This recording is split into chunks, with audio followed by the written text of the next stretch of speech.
Morning everyone. आज के इस वीडियो में आप सभी का बहुत बहुत स्वागत है। आज का यह वीडियो जो है कक्षा 11वीं के बच्चों के लिए बनाया जा रहा है। आज के इस वीडियो में हम जो कक्षा 11वीं के बच्चे हैं उनके सामने आने वाली जो समस्याएं हैं या फिर जैसी वो 10वीं से पढ़कर 11वीं में आए हैं, तो मेरे अनुसार से उनको विभिन्न प्रकार की जो समस्याएं हैं उनका सामना करना पड़ रहा होगा। आज के इस वीडियो में उसी पर बात करेंगे कि हम इसका मैनेजमेंट कैसे करेंगे। और रसायन को या फिर आप साइंस स्ट्रीम में आ गए हैं तो अपना जो मैनेजमेंट है यानी कि एक तरह से एक फियर जो बना होगा या फिर जो भी चीज़ें होगा उसका मैनेजमेंट किस प्रकार से करेंगे उसके बारे में देखेंगे। तो एज अ स्टूडेंट जब मैं कक्षा 11वीं में था या फिर 12वीं में था तो उस टाइम मेरे मन में क्या प्रतिक्रिया थी या फिर क्या मुझे कठिनाई महसूस हुआ था, उसके आधार पर मैं आज की इस वीडियो में बात करूंगा कि आप उसका सॉल्यूशन कैसे कर सकते हैं। ठीक है ना। तो ये है आप लोगों का रसायन शास्त्र कक्षा 11वीं के बच्चों के लिए है ना। रसायन ये हो जाएगा 11। ठीक है। तो अब सबसे पहले मैं बात करना चाहूंगा 10वीं की बात कर लेते हैं।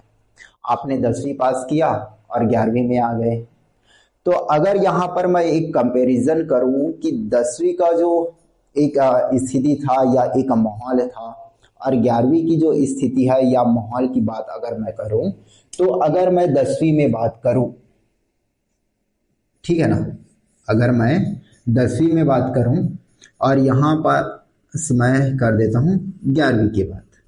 ठीक है। तो अगर मैं 10वीं में बात करूं तो यहाँ पर देखेंगे कि आप सभी जो बच्चे हैं, ठीक है, यहाँ पर सभी बच्चे पढ़ते हैं, सभी बच्चे एक साथ पढ़ते हैं। एक साथ कहने का मतलब ये है कि वो चाहे कमजोर रहे, ठीक है, या फिर रहे होशियार, ठीक है, होशियार, दोनों को क्या किया जाता है, एक ही सिलेबस, ठीक है ना, एक ही सिलेबस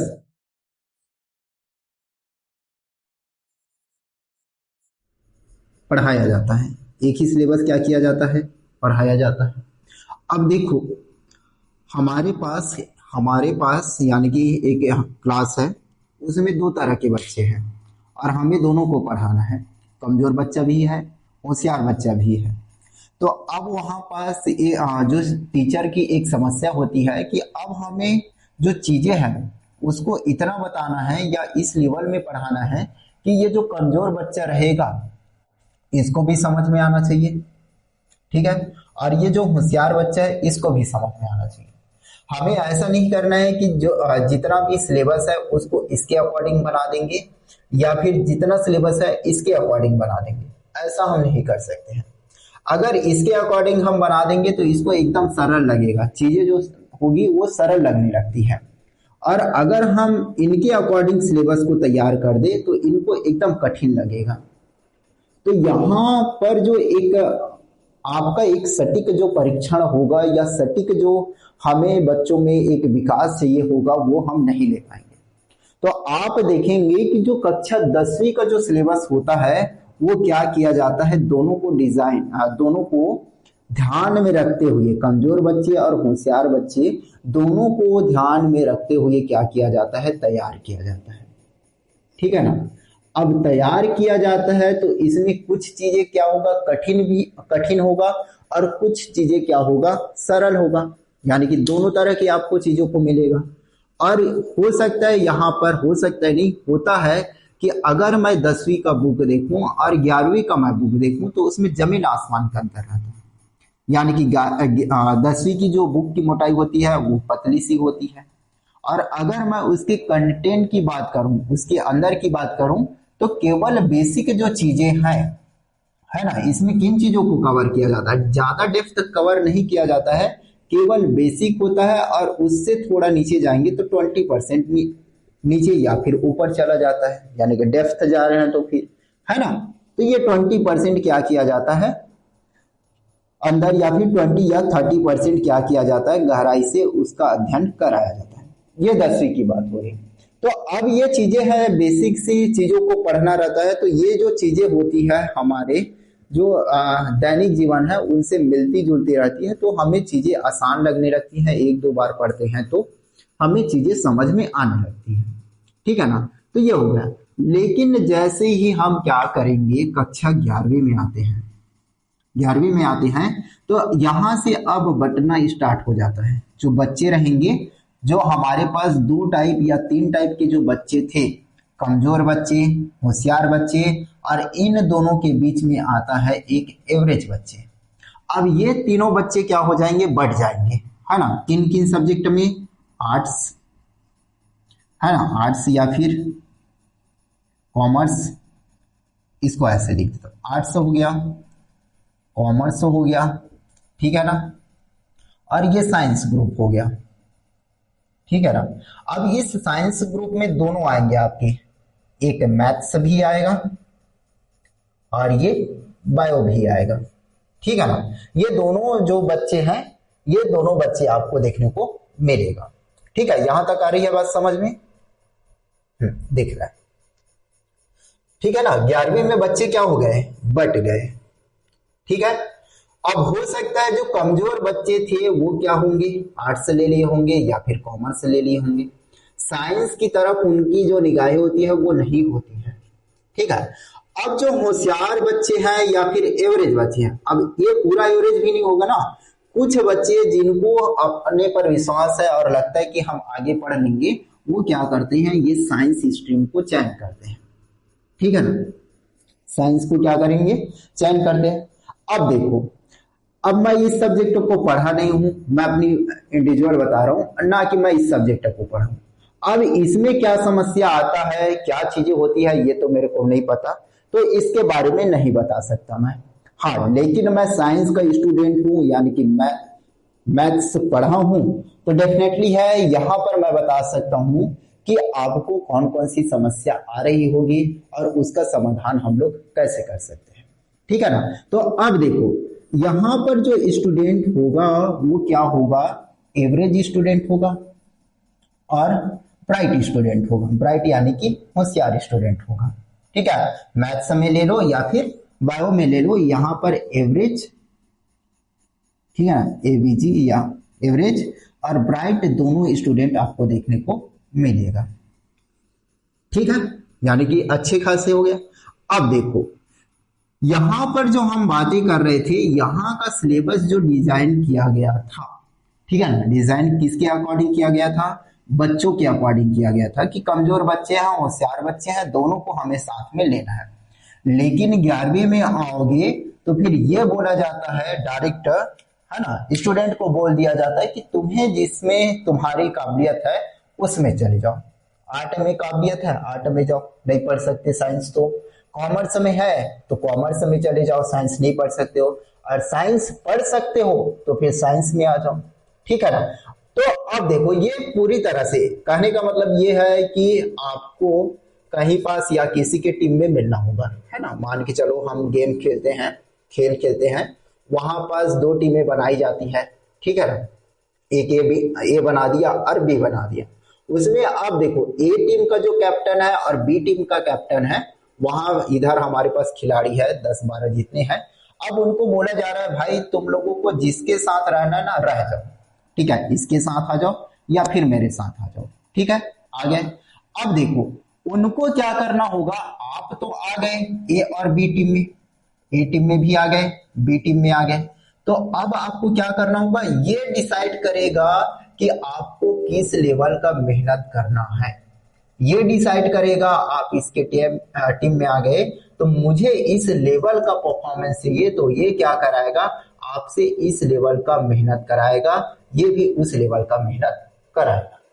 अरे ना बात समझ में। तो सेम चीजें आपको यहां भी देखने को मिलेगा साइंस ग्रुप में, कि साइंस ग्रुप कहता है भैया तुमने तो अपने मन से मुझे सिलेक्ट कर लिया, लेकिन अब यहां आपको मेरे अकॉर्डिंग चलना पड़ेगा, मैं आपके अकॉर्डिंग नहीं चलूंगा। जो मेहनत रहेगा उसको मेरे अकॉर्डिंग करना पड़ेगा। चीजें कितनी डेप्थ जाएगी अब इसको आपको समझना होगा और उसको मैनेजमेंट करके चलना होगा, ठीक है ना। तो ये अब अकॉर्डिंग चेंज हो गया, किसके अकॉर्डिंग आ गया, साइंस के अकॉर्डिंग आ गया। अब साइंस अपने आप में क्या है, अथाह है ना। चीजें जो होती है कॉम्प्लीमेंट होती है, थोड़ा जो चीजें होगा वो समझ में नहीं आता है ना। एक स्पेशल आप इसके स्टूडेंट हो गए हैं, ठीक है ना। 11वीं में आने के बाद अब आप ये नहीं बोल सकते कि मैं इसमें हूं, आप स्पेशल क्या हो गए हैं, साइंस के स्टूडेंट हो गए हैं। अब आपकी पहचान किससे होने वाली है, साइंस ग्रुप से होने वाली है। तो उस लेवल का क्या करना होगा, मेहनत भी आपको करना होगा, ठीक है ना। तो अब देखो ये तो क्लियर हो गया कि हमने साइंस सिलेक्ट किया है तो डेफिनेटली है कि हमें मेहनत करना ही होगा। हम ये नहीं बोल सकते कि आर्ट वाले मेहनत नहीं कर रहे हैं, कॉमर्स वाले मेहनत नहीं कर रहे हैं तो हम भी मेहनत नहीं करेंगे, ऐसी बात हम बोल ही नहीं सकते हैं।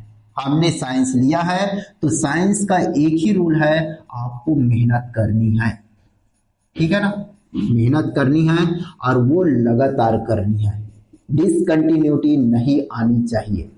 आ रही है बात समझ में। तो ये साइंस स्टूडेंट हो तो ये लिख कर रख लो कि मेहनत करना है, मेहनत करना ही है। और दूसरा ये लिख लो, डिसकंटिन्यूटी नहीं होनी चाहिए। मैं बार बार इस शब्द पर फोर्स करता हूं क्योंकि मैं खुद इन सब चीजों से परेशान रहता हूं। कभी कुछ चीजें होती है जैसे कि आप लोगों की अभी क्लास ही देख लो, है ना। मैं प्रॉपर ये मैं नहीं दे पा रहा हूँ, लेकिन मेरा कोशिश ये रहता है, मैं टारगेट करता हूँ कि मैं कंटिन्यू दूं, लेकिन कई ऐसी अव्यवस्था या फिर कुछ चीजें हो जाती है जिसके कारण मैं कंटिन्यू क्लास नहीं दे पा रहा हूँ। तो इसका मुझे भुगतना पड़ रहा है ना। भुगतना पड़ता है, कहने का मतलब यह है जो चीजें मुझे इतने दिन में कंप्लीट करना चाहिए था वो चीजें कंप्लीट नहीं हो पा रही है ना। तो उसका एक डिसएडवांटेज या फिर उसका जो आपको ये होगा एक हानि जो है वो आपको देखने को मिलेगा। तो सेम चीजें इसमें भी होता है कि आपको अब कंटिन्यू पढ़ना है और कंटिन्यू पढ़ते जाएंगे तभी चीजें क्या होगा, आपको समझ में आते जाएगा कि मैं इन सब चीजों में ये चीजें पढ़ रहा हूं, ठीक है ना। तो ये हो गया, आ रही है बात समझ में। तो इसमें अब आप इसको लिख कर रख लीजिए कि मेहनत करना ही करना है। ये पहली बात हो गया साइंस सिस्टम का। अब दूसरी बात हम ये करेंगे कि आपको अभी जो प्रॉब्लम आ रही है वो क्या क्या हो सकती है। तो डेफिनेटली है, पहली प्रॉब्लम तो ये होगी कि आपको चीजें जो है एकदम नया नया लग रहा होगा। इनका जो वर्डिंग होगा, है ना, चाहे मैं रसायन की बात करूं, फिजिक्स की बात करूं, बायोलॉजी आप पढ़े हो, मैथ्स एज अ सब्जेक्ट आप लोग 10वीं में पढ़े हैं मैथ्स को, बायो को भी एज अ सब्जेक्ट पढ़े हैं यानी कि रसायन विज्ञान को। तो इसमें हो सकता है कि बायोलॉजी आपको थोड़ा सरल लगे, मैथ्स आपका जो मेन सब्जेक्ट होगा ये सरल लगे, लेकिन रसायन जो होता है और भौतिक शास्त्र जो होता है ये दोनों आपके लिए अभी एक नया सब्जेक्ट है। और नया सब्जेक्ट है तो डेफिनेटली है आपको क्या लग रहा होगा, कठिन लग रहा होगा। अब जो जहां तक मेरी जानकारी है उसके अकॉर्डिंग मैं देखूं तो मैक्सिमम जो बच्चे विज्ञान को छोड़ते हैं यानी कि अपना स्ट्रीम चेंज करा देते हैं, उसका कारण एक ही है, वो है केमिस्ट्री या फिर फिजिक्स। बायो तो कैसे भी करके वो पढ़ लेंगे, मैथ्स कैसे भी करके हो अपने फेवर में लाकर पढ़ ही लेते हैं, लेकिन जब बात आती है तो फिर उनको क्या होता है, केमिस्ट्री या तो कठिन लगने लगती है या फिर क्या होता है फिजिक्स से कठिन लगने लगता है। और इन दोनों के चक्कर में वो क्या हो जाते हैं, परेशान हो जाते हैं, और परेशान होकर क्या करते हैं, या तो उसी साल स्ट्रीम चेंज करने के बारे में सोचने लगते हैं या फिर अगले साल स्ट्रीम चेंज कराने की सोचने लगते हैं कि अब ये हमारे बस की बात नहीं है तो फिर अब इसको हमें चेंज करा देना चाहिए। लेकिन चेंज कराने से कुछ होगा क्या सॉल्यूशन, बस वही है कि आप अपना स्तर डाउन करके इसमें आ जाएंगे, आपके पास साइंस में एक जो बेटर अपॉर्चुनिटी होता है ना वो क्या हो जाएगा, अब छूट जाएगा। तो इनका सॉल्यूशन ये नहीं होगा कि हम चीजों को छोड़ दें, अब हमारे पास सॉल्यूशन इसका एक ही है कि हम चीजों को समझे कि हमें कठिन क्यों लग रही है ना। और जब हम चीजों को समझ जाएंगे कि कठिन इस कारण से लग रहा है तो उसका सॉल्यूशन निकालेंगे, और सॉल्यूशन निकालने के बाद क्या करेंगे, उस सॉल्यूशन करेंगे। सॉल्यूशन जब निकलेगा तो डेफिनेटली है आपको समाधान होगा तो फिर ठीक लगने लगेगी बातें। बातें बोल रहा हूँ, जो कंटेंट है उस अकॉर्डिंग हम रिएक्शन करेंगे तो फिर अब चीजें हमारे फेवर में आने लगेगी। तो आपको इन दोनों के अलावा, यानी कि मुझे जो लगा कि अभी नया चीजें है तो समझ में नहीं आ रहा होगा, इसके अलावा भी अगर आपको कोई चीजें ऐसा लग रहा होगा कि नहीं ये चीजें ऐसी हो रही है, कुछ समस्या आ रहा है, कुछ भी आ रहा है, मनोवैज्ञानिक या पढ़ाई से रिलेटेड कि टाइम मैनेजमेंट नहीं हो रहा है, ये बड़े बड़े जो सब्जेक्ट है उनका कैसे करें, तो आप डेफिनेटली कमेंट करके बताओ कि मुझे ये समस्या हो रही है, ताकि नेक्स्ट जो वीडियो होगा या जो भी चीजें होगा हम उस पर बनाए कि आपका समस्या क्या आ रहा है ना। तो कमेंट जरूर कीजिएगा कि मुझे ये समस्या आ रही है और इसका मैनेजमेंट मैं कैसे करूं। अब एकदम फालतू फालतू वाला कमेंट मत कर देना, है ना। फालतू फालतू कहने का मतलब नहीं सर और कुछ दिक्कत है ऐसे करके, है ना। यानी कि एक जो जेन्युइन प्रॉब्लम होनी चाहिए जिसका मैं सॉल्यूशन बताऊं, है ना। आपको जो लग रहा होगा उसके बारे में दीजिएगा कि ये मेरे से ये नहीं हो रहा है ना। यानी कि मुझे समझ में नहीं आ रहा है कि टाइम मैनेजमेंट कैसे करूं, इसकी पढ़ाई मैं कैसे करूं, है ना। फिजिक्स समझ में नहीं आ रहा है, केमिस्ट्री समझ में नहीं आ रहा है, तो फिर कैसे करूं, इस टाइप के आपको क्वेश्चंस करने। अब देखो, जो मुझे लगा आपको मेन समस्या यही आ रहा होगा कि हम उसको पढ़े कैसे, है ना। इसका पढ़े कैसे एक समस्या आ रही होगी। दूसरा जो मैनेजमेंट होगा, टाइम मैनेजमेंट, एक ही साथ तीनों सब्जेक्ट पढ़ना, यानी कि मैथ्स भी पढ़ रहे हो, केमिस्ट्री भी पढ़ रहे हो, फिजिक्स भी पढ़ रहे हो, है ना। तो इसको कवर कैसे करेंगे, इन दोनों टॉपिक के बारे में हम क्या करेंगे, आज बात करेंगे। ठीक है, तो पहला ये होगा, पहला जो हमारी चीजें है ना, उसमें ये देख लो कि आपको सब चीजें क्या लग रही होगी, नहीं लग रही होगी। चाहे मैं केमिस्ट्री की बात करूं या फिर आप फिजिक्स की, आपकी फिजिक्स की बात करूं। तो अब हमें करना क्या है भैया, करना कुछ नहीं है। इसके लिए आपको क्या करना होगा, केवल एक ही चीज है, वो है पैशंस। पैशंस कहने का मतलब ये है, आपको धैर्य रखना है, और धैर्य धैर्य रखने के बाद क्या करना है, कंटिन्यू जितना समझ में आ रहा है उतना क्या करना है, मेहनत करते जा। ठीक है, तो पहला है समझने की दिक्कत, है ना, या नवीन सब्जेक्ट लग रहा है, नवीन नवीन विषय, ठीक है ना। ये आपके सामने एक समस्या आ रही हो। तो देखो, जब भी हम कुछ काम करते हैं, जैसे कि मान के चलो आप आगे जाएंगे, ठीक है, या 12वीं के बाद, या फिर एक मोटा मोटा ही ले लेता हूं, जैसे आप 9वीं में थे, 9वीं में आए तो फिर 10वीं एक नया लग रहा होगा, है ना। तो नया सब्जेक्ट लग रहा होगा, तो वहां पर नया चीजें लग रहा होगा, तो वहां पर कुछ दिनों तक आपको वो चीजें समझ में नहीं आती होगी, लेकिन हम उसको उतना सीरियस नहीं लेते थे। क्यों नहीं लेते थे, क्योंकि हमारे पास कोई ऑप्शन नहीं होता था कि हम इसको छोड़ देंगे और उसको ले लेंगे। ऐसा नहीं है, केवल आपके पास 10वीं में है 6 सब्जेक्ट है, तो 6 सब्जेक्ट आपको पढ़ने हैं, ये फिक्स है। लेकिन यहाँ आने के बाद, 11वीं में आने के बाद, अब आपको एक सुविधा दे दिया गया है कि आप यहाँ आ गए हो, अपनी काबिलियत के अनुसार से क्या कर सकते हो, स्ट्रीम चेंज कर सकते हो। तो अब चीजें कुछ नहीं है, जैसे 9वीं से आने के बाद 10वीं में चीजें नहीं लगी थी, उसी प्रकार से 10वीं से आने के बाद 11वीं में जो चीजें हैं वो नवीन लग रही है, नई लग रही है। लेकिन अब हम इससे घबरा रहे हैं। क्यों घबरा रहे हैं, क्योंकि हमारे पास ऑप्शन है, ऑप्शन है, हम इसको नहीं कर पा रहे हैं, तो हम दूसरे में क्या कर सकते हैं, अपने आप को डाइवर्ट कर सकते हैं। इसलिए आपको थोड़ा सा और क्या लग रहा होगा, यहाँ पर ज्यादा जो कंफ्यूजन है वो लग रहा होगा, ठीक है ना। तो अब आपको पहले ये चीज को ब्लॉक करना है कि मुझे दूसरे चीजों के बारे में या फिर दूसरे स्ट्रीम के बारे में, या फिर यानी कोई ऐसे चीजें नहीं सोचनी है जो हमें इससे क्या करे, दूर करे, ठीक है ना। हम साइंस के स्टूडेंट हैं, हमें क्या करना है, साइंस को ही पढ़ना है, अब चाहे उसके लिए कितनी भी मेहनत करनी पड़े, ठीक है। तो अब देखो, नई सब्जेक्ट लग रही है, तो अब क्या करेंगे, आपको क्या रखना है, धैर्य रखना है। धैर्य, धीरे धीरे जो चीजें होगा वो आपको समझ में आते जाएगा, ठीक है। आ रही है बात समझ में। सबसे पहले ये देख लो कि आपको कक्षा 11वीं में पढ़ना क्या है, अपने करना क्या है, हमें सिलेबस देख लेंगे। सिलेबस देखेंगे तो कुछ चीजें नहीं, बहुत कुछ चीजें यहाँ से समझ में आ जाएगी कि हमें वास्तव में कक्षा 11वीं में क्या पढ़ना है।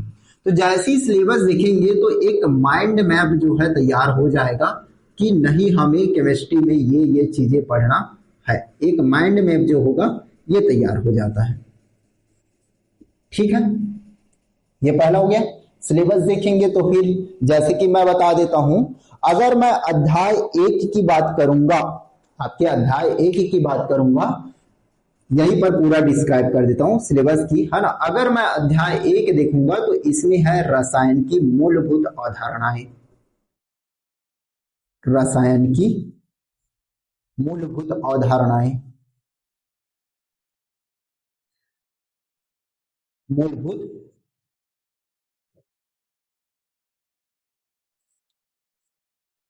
ठीक है, मूलभूत अवधारणाएं। तो अब इस चैप्टर में हम क्या करेंगे, इस चैप्टर में हमें कुछ नहीं पढ़ना है। हमें क्या बताया जाएगा कि रसायन का हमारे जो जीवन है, हमारे जो जिंदगी है या हमारे पर्यावरण है उसमें क्या महत्व है, इसके बारे में क्या किया गया, पूरे इस चैप्टर में डिस्क्राइब किया गया है। अब पहले ही चैप्टर में क्यों डिस्क्राइब किया गया है, पहले ही चैप्टर में इसलिए डिस्क्राइब किया गया है ताकि आपको समझ में आए कि हम रसायन पढ़ रहे हैं तो उसका बेनिफिट क्या होगा, है ना। आगे मेरे करियर क्या होगा इसमें रसायन को। तो आप देखेंगे कि शुरू में जैसे ही पढ़ेंगे तो रसायन के बारे में बताया गया है, रसायन के अर्थ एवं परिभाषा के बारे में बताया गया है कि रसायन ये होता है ना भैया, रसायन ये होता है और इसका जो फील्ड होता है ये ऐसा होता है, यानी कि इन सब चीजों में आप अपना करियर बना सकते हैं। और इसके अगर मैं पार्ट की बात करूं, यानी कि ये जो रसायन है आगे जब जाएंगे आप हायर एजुकेशन में और बीएससी करेंगे, एमएससी करेंगे या फिर और कुछ करेंगे, है ना, तो वहां पर ये जो रसायन है आपको केवल एक ही रूप में मिलेगा कि इसका और पार्ट होगा, है ना। तो इसके बारे में क्या किया गया, पूरा जो ये वाला जो सिलेबस है, सॉरी ये वाला जो अध्याय है, अध्याय नंबर 1, इसमें बताया गया। और इसमें ये भी बताया गया कि जो छोटे छोटे नियम है ना, आप देखेंगे उसमें छोटे छोटे जो नियम है जो रसायन की दृष्टि से इंपॉर्टेंट है, उसको भी क्या किया गया है, चैप्टर नंबर 1 में डिस्क्राइब कर दिया गया, बता दिया गया। ठीक है ना। तो यहां से क्लियर है, जैसे ही मैंने सिलेबस देखा तो समझ में आ जाएगा कि भैया मुझे अध्याय नंबर 1 में क्या करना है, रसायन की मूलभूत अवधारणाओं के बारे में पढ़ना है और इसमें बेसिक सी जो कॉन्सेप्ट रहेगा वो मिलेगा। ठीक है, उसके बाद दूसरा देखेंगे परमाणुओं की संरचना। अब परमाणु मेरे अनुसार से आप जानते ही होंगे, ठीक है ना, ऐसा नहीं है कि परमाणु शब्द को पहली बार सुने होंगे, ठीक है ना। 10वीं में इसके बारे में छोटी छोटी यानी थोड़ा सा डिस्क्राइब किया होगा, 6वीं 7वीं 8वीं में या 9वीं 10वीं में इन सब के बारे में बताया जाता है। तो परमाणु की संरचना, तो अध्याय नंबर आप 2 में देखेंगे कि परमाणु की संरचना यानी कि परमाणु का निर्माण क्या होता है, परमाणु के गुण क्या होते हैं, इन सब के बारे में क्या किया गया है, अध्याय नंबर 2 में डिस्क्राइब कर दिया गया। ठीक है ना। तो ये समझ में आ रहा होगा कि हम अध्याय नंबर 2 में परमाणु के बारे में पढ़ेंगे। अब ऐसा नहीं है कि एकदम नवीन है ना, इसके बारे में भी आपको पूर्व ज्ञान है, कम से कम 15% या 20% तो होगा ही होगा। ठीक है ना, एकदम नवीन थोड़ी ना होगा, नवीन 80% होगा, ऐसा नहीं है। तो अब ये समझ में आ रहा है कि नहीं, हमें इसमें क्या करना है, परमाणु की संरचना के बारे में पढ़ना है। ये क्लियर हुआ। अगर मैं अध्याय नंबर 3 के बारे में बात करूंगा, ठीक है, अध्याय नंबर 3 के बारे में बात करूंगा तो इसमें देखेंगे तत्वों का वर्गीकरण, ठीक है ना। अब देखो तत्वों का जो वर्गीकरण है इसको आप यहां पर नहीं पढ़ रहे हो, यहां 10वीं में या फिर 9वीं में इसके बारे में थोड़ा सा जानकारी आप लिए ही है या इसके बारे में है ही, ठीक है ना, थोड़ा सा जानकारी आपको उसमें प्रीवियस जो क्लासेस है उसमें दिया गया था। तो अब तत्वों की जानकारी बोला गया या तत्वों का वर्गीकरण बोला गया तो इसमें डेफिनेटली सी बात है, इसमें हम पीरियोडिक टेबल, आवर्त सारणी के बारे में क्या करेंगे, पढ़ेंगे। किसके बारे में पढ़ेंगे, आवर्त सारणी के बारे में। ठीक है, हमारे पास मेरे अनुसार से 118 तत्व है, तो उनका वर्गीकरण कैसे किया गया है इसके बारे में हम किस में पढ़ेंगे, यह अध्याय नंबर 3 में पढ़ेंगे। ठीक है ना। अध्याय नंबर 4 में क्या पढ़ेंगे, तो अध्याय नंबर 4 में आप पढ़ेंगे रासायनिक आबंधन। ठीक है ना, रासायनिक आबंधन। अब रासायनिक आबंधन का मतलब क्या होता है भैया, तो रासायनिक आबंधन का मतलब है कि मैंने दो तत्वों को लिया, अब दो तत्वों को लेकर मैंने आपस में जोड़ना चाहा। अगर वो जुड़ रहे हैं तो कौन कौन से नियम के तहत जुड़ रहे हैं, कैसे जुड़ रहे हैं, इसके बारे में हम डिटेल जानकारी कहां से लेंगे, ये होगा अध्याय नंबर 4 से। ठीक है ना, तो बातें आ रही होगी समझ में।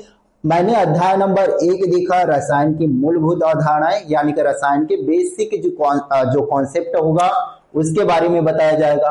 अध्याय नंबर 2 को अगर मैं देखूं तो इसमें परमाणु की संरचना के बारे में बताया गया, यानी कि परमाणु कैसे निर्माण होगा।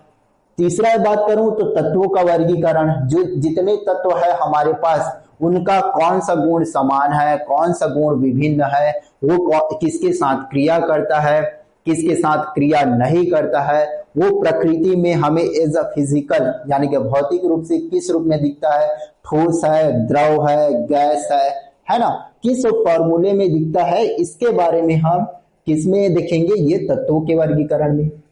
रासायनिक आबंधन, मैंने दो तत्व ले लिया है ना, सोडियम को ले लिया मैंने, क्लोरीन को ले लिया, दोनों को मैंने मिला दिया, तो वो दोनों आपस में क्रिया करके कुछ बनाएंगे कि नहीं बनाएंगे, और बनाएंगे तो क्या बनाएंगे और उसका गुण क्या होगा, इसके बारे में हम किसमें देखेंगे, ये जो रासायनिक आबंधन है इसके बारे में, रासायनिक आबंधन जो चैप्टर रहेगा उसमें देखेंगे। उसके बाद अगर मैं आगे जाऊं तो आगे में आपको मिलेगा उष्मागतिकी। ठीक है ना, उष्मागतिकी। ठीक है, तो अब उष्मा देखो, उष्मागतिकी के बारे में क्या होगा, ये जो हिस्सा है अब यहां से चालू हो रहा है फिजिकल केमिस्ट्री, यानी कि इसमें फिजिक्स का भी कुछ हिस्सा रहेगा, फिजिकल यानी कि फिजिक्स वाला हिस्सा भी देखने को मिलेगा, और केमिस्ट्री यानी कि अब इधर फिजिक्स और केमिस्ट्री दोनों को कंबाइन करके क्या करेंगे, इसको हम पढ़ना स्टार्ट करेंगे। लेकिन ऐसा नहीं है कि जो आप फिजिक्स में पढ़ रहे हो 11वीं का वही चीज है, थोड़ा कॉन्सेप्ट उसी अकॉर्डिंग होगा लेकिन थोड़ा सा अलग रहेगा। ठीक है, उष्मागतिकी, तो मेरे अनुसार से इसको भी आप लोग 9वीं या फिर 10वीं में पढ़ चुके होंगे, यानी थोड़ा बेसिक जानकारी तो होगा। 5वां चैप्टर हुआ। छठवां अगर मैं बात करूं, छठवां चैप्टर की अगर मैं बात करूं तो आपको क्या देखने को मिलेगा, साम्य अवस्था। छठवां चैप्टर में क्या देखने को मिलेगा, तो छठवां अवस्था में होगा साम्य अवस्था, साम्य अवस्था। ठीक है, न्यूट्रल स्टेज, जहां पर दोनों क्या हो जाएगा, साम्य हो जाएगा, बराबर हो जाएगा, उसके बारे में किसमें देखेंगे, छठवां में, है ना। आ रही है बात समझ में। अब उसके बाद देखिए अध्याय नंबर 7, तो अध्याय नंबर 7 में देखेंगे, आप लोग देखेंगे अपचय, अपचयोपचय अभिक्रियाएं,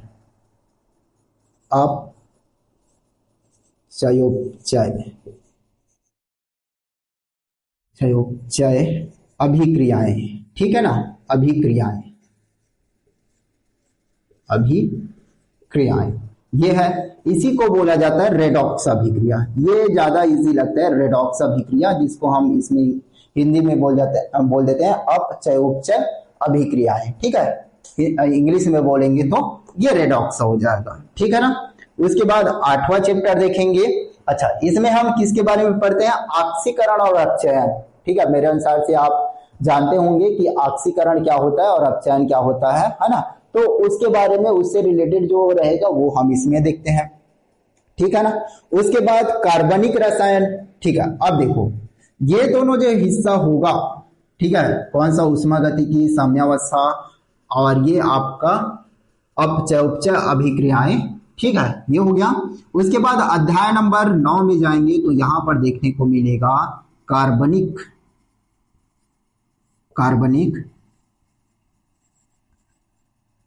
रसायन। कार्बनिक रसायन की क्या है, कार्बनिक रसायन कुछ आधारभूत सिद्धांत तथा तकनीक। कार्बनिक रसायन, अब कार्बनिक रसायन के अंतर्गत कुछ मूलभूत आधार कुछ सॉरी कुल हो गया, कुछ मूलभूत सिद्धांत सिद्धांत सिद्धांत तथा तकनीक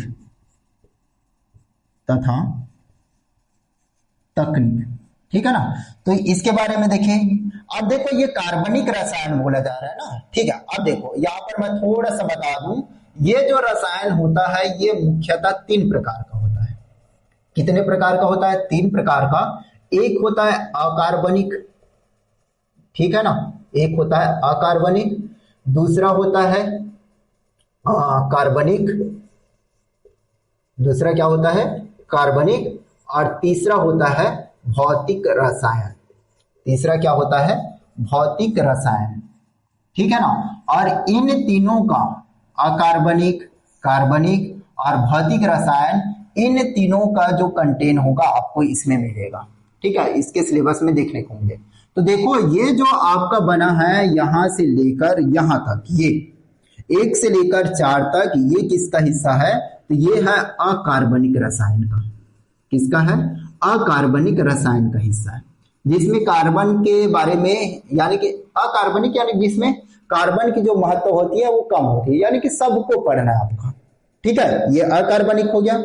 उष्मागतिकी, साम्यावस्था और एक हो गया अपचय उपचय अभिक्रियाएं। ये तीनों जो अध्याय है ये किसका हिस्सा है? तो ये जो तीनों अध्याय है आपके फिजिकल केमिस्ट्री यानी कि भौतिक रसायन का हिस्सा है। ये किसका हिस्सा है? भौतिक रसायन का, भौतिक रसायन का। आ रही है बात समझ? अब देखो 8वां जो चैप्टर है ये वाला, यहां से नाम से ही लग रहा है ना, कार्बनिक रसायन तथा कुछ मूलभूत सिद्धांत, ये वाला जो हिस्सा है। और इसके बाद एक और पढ़ेंगे आप, अध्याय नंबर 9, ये है हाइड्रोकार्बन। हाइड्रोकार्बन, ये जो दोनों चैप्टर है ये हिस्सा है आपका कार्बनिक रसायन का, कार्बनिक रसायन का, ठीक है। तो देखो अब मैंने सिलेबस देख लिया। सिलेबस जैसी मैंने देखा तो इससे अब आपको क्या प्रॉफिट हुआ? सिलेबस नहीं देखे थे तब आपकी मन की स्थिति क्या थी, और सिलेबस देखने के बाद अब आपकी मन की स्थिति क्या है, यहां पर थोड़ा सा ये कीजिए। जैसे मैंने सिलेबस देखा तो मुझे 100% तो नहीं लेकिन 30-40% ये समझ में आ गया कि मुझे कक्षा 11वीं में रसायन के अंतर्गत क्या क्या पढ़ना है, कौन कौन से टॉपिक है जिसके बारे में पढ़ना है, ये आपको ब्रीफ में जानकारी मिल गई है ना। तो जैसे ही आपको ब्रीफ में जानकारी मिल गई तो आपको समझ में आ गया कि मैं ये चीजें पढ़ूंगा, और जब मैं 11वीं से निकलूंगा या निकलूंगी तो इन चीजों की जानकारी मेरे पास होगी, ठीक है। तो अब देखो जैसी सिलेबस देखे होंगे तो मेरे अनुसार से जो आपको डर लग रहा होगा कि नया सब्जेक्ट है, कुछ चीजें समझ में नहीं आ रही है, ऐसा लग रहा था, अब आपको थोड़ी थोड़ी जो चीजें है वो समझ में आने लगी, ठीक है ना। तो अब मैंने सिलेबस बता दिया तो मुझे लगता है कि आपको सिलेबस अतिरिक्त देखने की जरूरत नहीं है, ठीक है। पहला क्लियर हुआ। अब देखो जैसे हम इसमें जाएंगे, अंदर में जाएंगे, अंदर में जाने के बाद आपको चीजें क्या होगा, नवीन लगते जाएंगे। तो अब आपको क्या करना है, जैसे ही टीचर पढ़ाते जाएंगे या तो उससे पहले पढ़ के आओ, ठीक है ना। एक बेस्ट यही बोला जाता है कि अगर टीचर पढ़ा रहे हैं, ठीक है, तो या तो उससे पहले पढ़ के आओ, या फिर टीचर पढ़ा लिए हैं उसके बाद उसका नोट्स बनाए होंगे, लिखना जरूरी है इसमें। ये मान के चलिए आप क्लास देख रहे हैं तो ऐसा नहीं है जैसे 10वीं में करते थे, साइंस को विज्ञान सामाजिक विज्ञान पढ़ा रहे हैं, केवल आप मैथ्स बस को लिखते रहे होंगे मेरे अनुसार से, बाकी साइंस हो गया आपका, सोशल साइंस हो गया, इन सब्जेक्ट का जो बेसिक सी बातें होती होगी मेरे अनुसार से नहीं लिखते होंगे। लेकिन यहाँ पर जो चीजें आपको इंपॉर्टेंट लगेगा, यानी कि जैसे ही आप रसायन पढ़ रहे हैं, आपको टीचर पढ़ा रहे हैं, तो ये मान के चलिए कि आपको पेन और कॉपी ओपन रखने ही रखने हैं, चाहे इतना सा लिखो चाहे पूरा पन्ना भर के लिखो, जितना जानकारी मिल सके, लेकिन जो हमें हमारे लिए इंपॉर्टेंट लगेगा उसको लिखना ही है, ठीक है, तभी काम बनेगा। तो अब आपको क्या करना है, मान के चलो आपको ये स्ट्रेटजी क्या लगेगा, कठिन लगेगा, क्योंकि पहले से पढ़ेंगे तो चीजें समझ में नहीं आएगा। हाँ, लेकिन इसका एक बेनिफिट होता है, जैसे ही पढ़ लोगे उसके बाद टीचर पढ़ाएगा तो इसमें समझ तो 40% आता है, लेकिन जैसे ही पढ़ोगे उसके बाद क्या हो जाता है, ये 80-90% चला जाता है। यानी कि मैंने इस चीज को कहीं पढ़ा है, ऐसे करके याद आने लगता है। तो ये क्या होता है, डबल रिवीजन होता है। और यहाँ पर हम क्वेश्चन भी कर सकते हैं कि सर मैंने पुस्तक पढ़ा था लेकिन ये चीजें समझ में नहीं आई, तो फिर इसका कैसे होगा। लेकिन यहाँ पर अगर हम ये करेंगे, इसको टीचर पढ़ाए और हमने नोट्स नहीं बनाया तो एक समस्या खड़ी हो सकती है। टीचर पढ़ा रहे हैं, आपको नोट्स बनाने के बाद आपको क्या करना है, बुक पढ़ना है। अब आप प्रबोध का बुक रखो या नवबोध का बुक रखो, ठीक है ना, प्रबोध का रखो या फिर नवबोध का रखो, ठीक है ना, किसी एक बुक को तो क्या करना होगा, फॉलो करना ही पड़ेगा, ठीक है ना, तभी क्या होगा, काम चलेगा, ठीक है। तो अब क्या करना है, मान के चलो आपने प्रबोध की पुस्तक रख ली है, तो प्रबोध का बुक क्या करेंगे, पढ़ते जाएंगे और इससे जहां पे समझ में नहीं आएगा थोड़ा सा मिलान करेंगे। लेकिन कोशिश कीजिएगा कि ये वाला स्टेप फॉलो करेंगे, जो भी होगा बुक को पढ़ो, और बुक पढ़ने के बाद चूंकि रिकॉर्डेड क्लास अवेलेबल रहेगा तो उसमें रिकॉर्ड कर देखते जाओ, ठीक है ना। आगे ही बात समझ में। तो ये हो गया आपको क्या करना है, पढ़ना है, यानी कि ये हो गया स्ट्रेटजी कि किस प्रकार से आपको पढ़ना है। अब इनको अगर मैं कंटिन्यू करूं, ठीक है ना, आपको कंटिन्यू पढ़ने हैं, बुक को भी पढ़ना है, क्लास में जो पढ़ाएंगे उसको पढ़ना है, ठीक है ना, और नोट्स बनाना है। ये 3 चीजें आपको अब क्या करना है, कंटिन्यू करना है। अब ये जो 3 चीजें हैं, नोट्स बनाना, बुक पढ़ना, ठीक है, नोट्स बनाना, बुक पढ़ना, ठीक है ना, और लेक्चर देखना, ठीक है, ये कितने घंटे एक दिन में करेंगे ये डिस्क्राइब कर लीजिए, ठीक है ना। तीनों मिलाकर मान के चलो 1 घंटे का लेक्चर हो गया, मैंने लेक्चर देख लिया, उसके बाद मैं आधे घंटा या फिर 45 मिनट में बुक पढ़ लेता हूं। ये नोट्स मैं बाद में बना लूंगा, ठीक है, जब जरूरत रहेगा।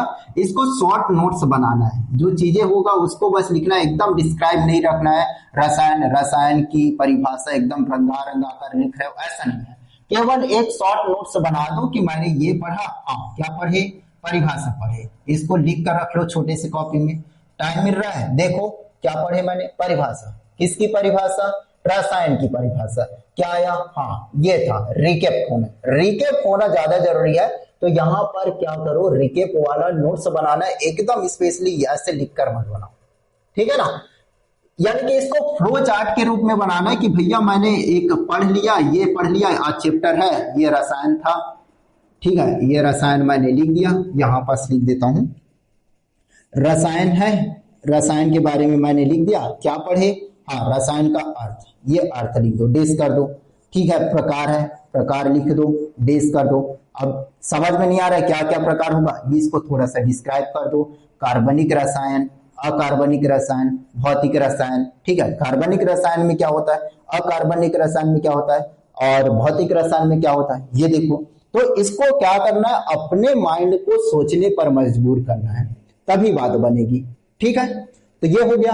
अब देखो, अगर मैं मान के चलो 1 घंटे का तो मैंने क्लास देख लिया, स्कूल में पढ़ूंगा वो अलग है, ठीक है, स्कूल में मान के चलो लेक्चर तो दोनों तरफ से मिल गया, भैया स्कूल में हमारे अच्छे टीचर हैं, हमें एक्स्ट्रा क्लास की जरूरत नहीं है तो हम नहीं देख रहे। चलो क्लास आपका कहाँ कंप्लीट हो गया, स्कूल में कंप्लीट हो गया, लेक्चर तो कंप्लीट हो गया, बुक आपको पढ़ने हैं, ठीक है ना, बुक तो घर में ही पढ़ने हैं। मान के चलो 45 मिनट पढ़ना है, 45 मिनट या 1 घंटा, तो ये 1 घंटा कर लो, ठीक है ना। 1 घंटा आपको क्या करना है, पर डे ये मान के चलो कि आपको केमिस्ट्री को देना है, ठीक है। तो उसी प्रकार से आपने केमिस्ट्री को दिया, उसी प्रकार से आपको क्या करना है, फिजिक्स को देना है, और उसी प्रकार से क्या करना है, बायोलॉजी को देना है। लेकिन फिजिक्स में देखना, फिजिक्स में एक दिन में जो रहेगा वो चीजें कंप्लीट होने को नहीं होती।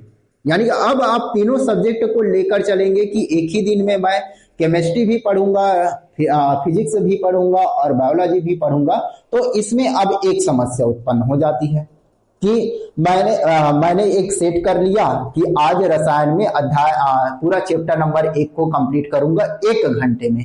आपने दोनों सिलेक्ट कर लिया, 1 घंटा जो है यानी कि समय है उसको भी सिलेक्ट कर लिए, और आपने जो टारगेट है इतना पढ़ना है उसको भी सिलेक्ट कर लिए। दोनों को आपने टारगेट में ले लिया कि इतना पढ़ना है। लेकिन कोई होता है क्या, 1 घंटे में आप एक कक्षा पढ़ लो, यानी कि एक क्लास जितना पढ़ना था उतना पढ़ लो, ऐसा नहीं होता है। और ऐसा नहीं होता है तो आप क्या हो जाते हैं, डिमोटिवेट हो जाते हैं, और उसके बाद थोड़ा सा मोटिवेशन कम हो जाता है। तो यहाँ पर आपको एक चीजें कंफर्म रखना है, या तो टाइमिंग को फिक्स रख दो कि मुझे 1 घंटा पढ़ना है, जितना मैं पढ़ सकूं उतना पढ़ना है, या फिर ये क्लियर कर लो कि मुझे एक चैप्टर पढ़ना है और उसको जब तक मैं कंप्लीट नहीं कर लेता तब तक मैं दूसरा नहीं उठाऊंगा, ये टारगेट लेकर चलो। अगर ऐसे टारगेट लेकर चलोगे तभी क्या होगा, एक मोटिवेशन बना रहेगा, और बना रहेगा तो फिर क्या करोगे, उसको जो साइंस है और साइंस के जो सब्जेक्ट है उसको मैनेज कर पाओगे। अरे ये बात समझ में। तो इस तरह से आपको क्या करने हैं, इन सब सब्जेक्ट को क्या करना होगा, मैनेज करना होगा। आप देख लो 1 घंटा पढ़ने के बाद जितना मैंने रसायन का पढ़ लिया, उसके बाद 1 घंटा बायोलॉजी पढ़ लेते हो कि नहीं पढ़ लेते हो, या फिर मन इस तरफ दौड़ता है कि नहीं पूरा आज केमिस्ट्री को कंप्लीट कर दूं, उसके बाद कल फिजिक्स। ऐसा अगर करना चाहो तो ऐसा भी कर सकते हो। यानी कि कहने का मतलब यह है, आपको खुद समझना है कि मुझे तीनों सब्जेक्ट को साथ में लेकर चलना है, या फिर एक सब्जेक्ट का एक चैप्टर मैं कंप्लीट करूं फिर दूसरे सब्जेक्ट का एक चैप्टर उठाऊं, ऐसे करके भी आप कर सकते हैं। तो एक दिन में आप इस स्ट्रेटजी में चलेंगे कि मैंने एक कंप्लीट किया है, तो आप ये टारगेट लेकर चलो कि मुझे 2 घंटा 2.5 घंटा पढ़ने हैं, और उसमें मैं क्या करूं, सुबह मैं रसायन को पढ़ लूंगा और शाम में मेरा मैथ्स है तो मैथ्स वालों के लिए मैथ्स तो पढ़ना ही जरूरी है, बाकी बायो वाले हैं तो फिर बायो पढ़ लूंगा। ऐसे करके आपको क्या करना रहेगा, एक अपना जो मैनेजमेंट है वो बनाकर चलना होगा, ठीक है ना। तो मुझे आशा करता हूं कि आज के इस वीडियो में आपको समझ में आया होगा, या आपके मन में जो दुविधा उत्पन्न हो रही होगी वो कम से कम 30, 40 या 50% तो कम हुआ होगा, है ना। और कम हुआ होगा तो डेफिनेटली आपको कमेंट करके बताना है कि मुझे इस क्लास में क्या हुआ, हेल्पफुल मिला है। और हेल्पफुल मिला होगा तो इसको क्या करेंगे, आप अपने दोस्तों तक शेयर करेंगे, उनको बताएंगे कि भैया तुम पहली बार अगर केमिस्ट्री पढ़ रहे हो, मैनेज नहीं हो रहा है या डिप्रेशन में जा रहे हो, तो ये क्लास थोड़ा देख लो, हो सकता है तुम्हें थोड़ा सा सहायता मिले, है ना। तो उनको क्या करेंगे, फॉरवर्ड कर देंगे, और अपना वो फॉरवर्ड कर देंगे, ताकि मुझे भी समझ में आए कि इन बच्चों को इतना बेनिफिट मिल रहा है, ठीक है, पहला काम। दूसरा काम ये करेंगे कि जितना ज्यादा व्यू हो सके उतना ज्यादा पढ़ाइए। अगर आप लोग इंटरेस्टेड होंगे तो डेफिनेटली है जो चीजें होगा, जो कंटेंट होगा वो मैं सीक्वेंस वाइज देना क्या करूंगा, स्टार्ट करूंगा। ये दूसरी चीज है। तीसरी है ना, हो सकता है यूट्यूब पर भी डालना स्टार्ट कर दूं, ऐसे बोलने का मतलब है। बाकी हमारे जो एप्लीकेशन है एकलव्य आरपीएस में, ठीक है ना, एकलव्य सॉरी ये एकलव्य आरपीएस है ना, आप एप्लीकेशन डाउनलोड करेंगे तो उसमें देखेंगे कि कक्षा 11वीं के लिए मेरा एक अलग सा ही कोर्स बना है, ठीक है ना, रसायन शास्त्र कक्षा 11वीं ऐसे करके। तो आप चाहें तो उसको भी क्या कर सकते हैं, कोर्स को खरीद सकते हैं, कोर्स को परचेज कर सकते हैं। मात्र 399 रुपए जो है साल भर के लिए रखे हैं, यानी कि एक बार ले लिए रहोगे तो फिर पूरा कोर्सेज जो रहेगा वो आपको मिलते जाएगा। 399 रुपए। आप अभी जाएंगे तो हो सकता है वीडियो इसमें कम दिखे, है ना, चैप्टर 1 का 4-5 वीडियो आपको देखने को मिलेगा, लेकिन मैं यहाँ से अब कंटिन्यू रहूंगा यानी कि जो कोर्सेज रहेगा वो जल्दी से जल्दी मैं क्या करूंगा, कंप्लीट करूंगा। यानी कि आपको इसमें जो वीडियो है कक्षा 11वीं में जो रसायन शास्त्र एक मेरा जो बना है उसमें अब आपको कोर्सेज जो कंटेंट है वो मिलने अब चालू हो जाएंगे। ठीक है, तो अगर आप चाहते हैं कि मेरे साथ जोड़कर क्या करें, तैयारी करें, तो आप क्या करेंगे, कोर्स को परचेज करते जाएंगे। और लगता है भैया कि हमारे पास इतना पैसा नहीं है, तो आप एक काम कर दो, यूट्यूब में मेरे जो व्यू है वो बढ़ा दो। मुझे लगेगा कि बच्चे इंटरेस्ट ले रहे हैं तो फिर मैं कोशिश करूंगा कि जो क्लासेस मैंने यहाँ पर दिया है, ऐप में दिया है, वही चीजें मैं इसमें यूट्यूब में क्या करूं, प्रोवाइड कराना चालू कर दूं। ठीक है, तो अब इसके लिए मुझे 7 डे में 7 दिन में अगर कितना 5K व्यू अगर मिल जाता है इसमें, ये वाला जो वीडियो है अभी का जो देख रहे हो, तो फिर इसके बारे में मैं क्या करूंगा, सोचूंगा नहीं, 100% रहेगा कि आपको जो चीजें रहेगा इसमें मैं किसमें, यूट्यूब में देना चालू कर दूं। ठीक है, और यह बात समझ में, तो इस तरह से है। और लगता है कि नहीं हो पाएगा तो फिर आप है ना, कहाँ हम 5,000 का वेट करते रहेंगे, अपना खुद का कोर्स ले लेते हैं, उसमें तो कंटेंट मिलेगा, PDF मिलेगा, हैंड रिटन नोट्स मिलेगा, तो उसके तरफ जाते हैं, कहाँ उसके झंझट में रहेंगे ऐसे करके, तो आप ये कोर्स भी ले सकते हैं। ठीक है, तो आज की क्लास के लिए इतना ही। Thank you so much.